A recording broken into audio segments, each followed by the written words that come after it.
So, picture this. You're in a super stressful situation, and someone suddenly yells, "All hands on deck." Now, why do they say that instead of just plainly asking, "I need everyone to help out right now"? We do this literally all the time. Instead of giving basic literal instructions, we instinctively reach for these rich, imaginative phrases. Why? Well, because literal language, while totally accurate, can be pretty dry. Figurative language is the secret ingredient. It's what makes human communication colorful, emotional, and persuasive. It grabs your attention and just doesn't let go. Welcome to This Explainer. Today, we're diving deep into the communicator's toolbox, figures of speech. We're going to explore a master guide of common figurative language types that will absolutely elevate how you communicate every single day. Think of it as a VIP tour through the linguistic devices that make words truly stick. To make this super easy to grasp, we're taking a thematic approach. We're dividing our toolbox into 4 main areas. 1. Making direct comparisons. 2. Playing with word meanings. 3. The rhythm of speech. And 4. Choosing your words wisely. Okay, here is the full map of the 12 common figures of speech we'll be exploring today.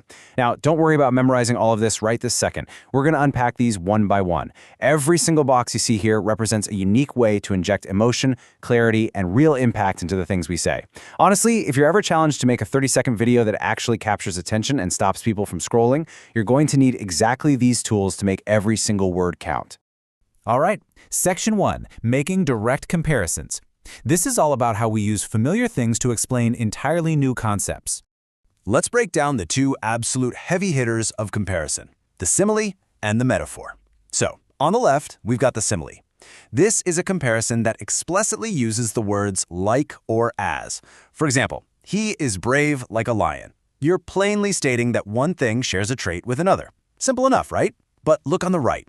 Here we have the metaphor. This is a direct comparison without using like or as. He is a lion in battle. See the difference? You aren't just saying he's similar to a lion, you are literally equating him to the lion for the sake of that vivid imagery. It's a tiny shift, but dropping that like makes the statement so much punchier and far more powerful. Next up is personification. The definition here is giving human qualities to non-human things. Take the phrase, "the flower smiled at the sun." Now, obviously, flowers don't have mouths, and they definitely don't experience the human emotion of happiness that makes us smile. But by assigning this deeply human action to a plant, we instantly feel the bright, vibrant, uplifting mood of a sunny garden. It's just a brilliant trick to bring the inanimate world to life right in the mind of your listener. Moving right along to Section 2, Playing with Word Meanings. This is where we look at stretching, swapping, or softening our words. First up in this drawer of the toolbox is hyperbole. This is basically just exaggeration for emphasis. Think about the last time you were super frustrated and fired off a text saying, "I've told you 1,000,000 times." Okay, you haven't actually counted to 1,000,000. But the literal truth, like maybe you've told them 3 times, just doesn't convey the heavy emotional weight of your frustration. The exaggeration itself is what's doing the heavy lifting for your emotions there. Then we have irony, which is saying the exact opposite of what you actually mean. Imagine you step outside, the sky just opens up, and you are instantly drenched by a freezing, miserable thunderstorm. You look at your friend and say, "Wow, what a pleasant day." The literal words mean one thing, but your tone, your delivery, and the obvious context completely reverse that meaning. It's an absolutely fantastic tool for humor or making a really pointed observation. Next is the euphemism. Notice the stark contrast here. We have a direct, kind of harsh statement like, "he died," versus the euphemism, "he passed away." A euphemism is simply a polite way of saying something unpleasant or uncomfortable. Polite society actually relies heavily on this tool to soften the blow of difficult topics. It allows us to navigate highly sensitive conversations with a lot more empathy, distance, and grace. Okay, now we're getting into slightly more advanced territory with metonymy. But please, do not let that word intimidate you. Metonymy is simply using a related word instead of the actual word. The phrase, "the crown will decide the nation's future," is a perfect example. The physical metal crown sitting in a tower isn't making administrative decisions, right? The crown is just a related symbol standing in for the king, the queen, or the monarchy as a whole institution. So the crucial takeaway is that we use a closely associated object to easily represent a much larger, more complex concept. And very closely related to that is synecdoche, where a part represents the whole or vice versa. And look at this, we are right back at the hook from the very beginning of this explainer. All hands on deck. You don't just want disembodied hands flopping around on the deck. The hands are the specific physical part representing the entire group of sailors or workers. It's an age-old shorthand that adds urgency. It focuses exactly on the aspect of the person needed right in that moment, their physical labor. Let's open up Section 3, the rhythm of speech.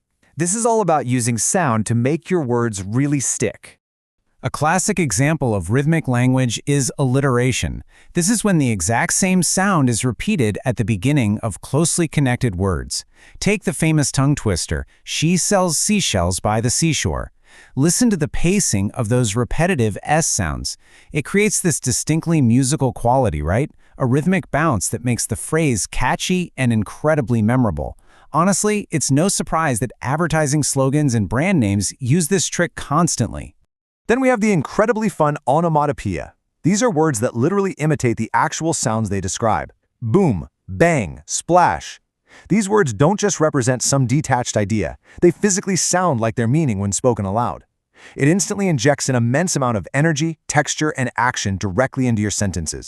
Next is anaphora. The definition here is super clean and focused. It's the repetition of a word or phrase at the beginning of successive sentences or clauses. So while alliteration was about repeating specific phonetic sounds, anaphora is about repeating exact words to build structure and immense narrative momentum. Let's look at one of the absolute most famous applications of anaphora in human history. Julius Caesar's "I came, I saw, I conquered." Notice that deliberate, driving structure. The repeated I at the start of each thought gives the sentence this grand, marching rhythm. It purposefully builds a sense of inevitable victory and immense historical weight. Think about it. Just saying, "I arrived in one," completely lacks that timeless, undeniable power. Finally, Section 4, choosing your words wisely. Let's talk about applying the toolkit. Let me ask you directly, how are you going to use these tools in your everyday speech? Because you aren't just learning these terms to pass a grammar test. These are active, dynamic techniques you can use right now. Whether you're trying to write a script to make a 30-second video pop, crafting a persuasive email, or just telling a really engaging story to your friends over dinner, you have the profound power to completely elevate your communication. The overarching takeaway here is this: move beyond literal language. By thoughtfully sprinkling in similes, hyperbole, or a well-placed touch of irony, you transform your communication from purely functional data transfer into something vivid, emotional, and truly impactful. You take plain, dry text and turning into a vibrant, unforgettable painting. So I'll leave you with this provocative thought as we wrap up. Look back at the tools we covered today. Which figure of speech is already your subconscious secret weapon? You know, the one you use naturally without even realizing it? And more importantly, which brand new tool from this explainer are you going to deliberately try out in your very next conversation? Get out there, open up that toolbox, and start communicating with color.